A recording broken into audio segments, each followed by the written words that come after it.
People in the restaurant stopped eating when he walked in.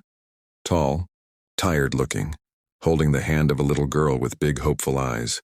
No one knew that in a few minutes.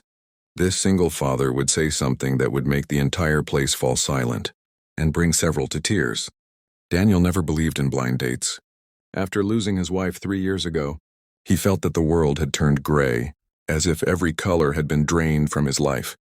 His whole universe was now his 8-year-old daughter, Lily, a bright, sweet child who held on to him as if he were the last safe place in the world. And he was. But loneliness has a way of creeping into even the strongest hearts. Daniel's sister Marissa saw it. She saw the way he forced smiles, the way he pretended to be okay, the way he hid his tiredness behind work and parenting. So without telling him, she arranged a blind date for him, a casual dinner at a small family restaurant. When she finally confessed, Daniel resisted. "I don't have time for this, Marissa." "You don't have time for yourself," she replied gently. "Just talk to her. You deserve to smile again." Lily tugged his sleeve. "Daddy, maybe it could be fun." And that was the only reason he agreed. Sitting alone at a corner table was a young woman, nervously tugging at her sleeve.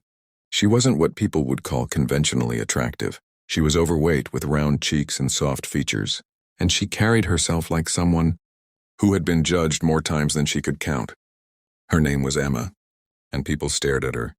Not kindly. Daniel noticed the whispers, some mocking, some pitying, but Emma kept her eyes down, pretending not to hear. She sat stiffly, like she was bracing for disappointment, like she had been on dates before where men showed up. Took one look at her body and suddenly remembered an emergency. When she saw Daniel approaching, she quickly stood and tried to smile, but he could tell it was forced. "You must be Daniel," she said, her voice soft. "And this," Daniel said gently, "is my daughter, Lily. I hope you don't mind her tagging along." Emma's eyes softened instantly. "I love kids." Lily grinned and slid into the seat beside her as if she'd known her forever. Daniel could see the surprise and the gratitude in Emma's eyes. She had expected rejection. Instead, to Daniel's surprise, the conversation flowed easily.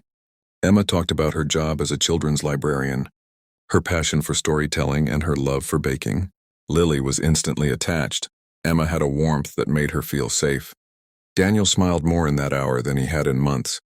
But as the dinner went on, he sensed something beneath Emma's smile. A fear, a belief that she didn't deserve happiness, that she wasn't enough. It broke his heart. At one point, Emma excused herself to the restroom. As soon as she left, a group of young women at a nearby table began whispering louder. Why would a guy like him go out with someone like her? He must be desperate. Poor man. Lily heard it. Her face fell. "Daddy," she whispered. Why are they being mean to her? Daniel's jaw tightened. He hated that people treated Emma as if her worth was tied to her body. He hated that she probably expected this kind of treatment. When Emma returned, her eyes were a bit red. She must have heard them too. The dinner ended quietly, and as they stepped outside, Emma shyly said, "Thank you for tonight. I know I'm not what people expect." Daniel looked at her, really looked at her, and then he said something that made everyone around them freeze. "Emma," he said softly, "I didn't come here looking for someone perfect. I came here looking for someone genuine, someone kind, someone who treats my daughter the way you did tonight. Your worth is not your weight, and if anyone thinks otherwise, that's their burden, not yours." Emma blinked fast, stunned. Daniel continued, his voice thick with emotion. "I lost my wife, and for a long time I thought I'd never feel anything again. Tonight, for the first time, I felt peace. I felt warmth.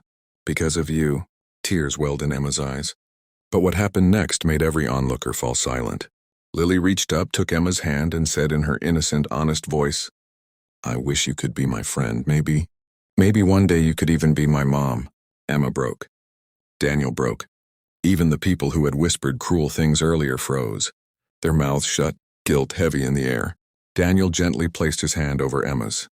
"I don't know what the future holds," he said softly, "but I'd like to see you again. Not because of the date, not because somebody set us up, but because I want to." Emma nodded through tears. "I'd like that too." It didn't all happen instantly. There were more dinners, more conversations, more laughter. Daniel discovered that Emma was brave, gentle, resilient, and far stronger than anyone realized. Lily adored her. And little by little, Emma stopped apologizing for existing.